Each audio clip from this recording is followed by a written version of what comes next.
उर्दू कहानी कंग बरोज और मकड़ी एक दफा का जिक्र है।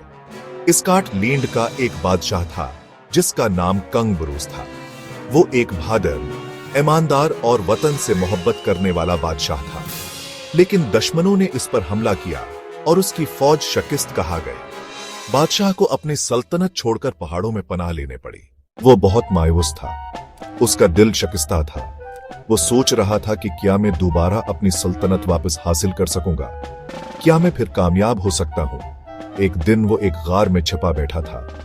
वहां उसने एक छोटी सी मकड़े को देखा।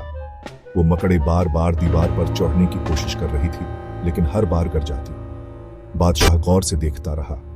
वो मकड़ीची बार गिरी, मगर 7वें बार वो कामयाबी से ऊपर चढ़ गई। ये मंजर देखकर कंग बरोज के दिल में उम्मीद की रोशनी जग गई। इसने सोचा, अगर एक नन्ही मकड़े बार बार गिरकर हिम्मत नहीं हारते तो मैं क्यों हार मानूं, मैं भी कोशिश जारी रखूंगा।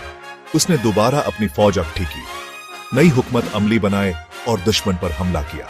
आखिरकार कंग बरोज ने अपनी सल्तनत दोबारा हासिल कर ली। ये सब उस मकड़े की मेहनत और साबित कदमी से सीखा हुआ सबक था। सबक, कभी हार ना माने, कोशिश करने वालों की कभी हार नहीं होती।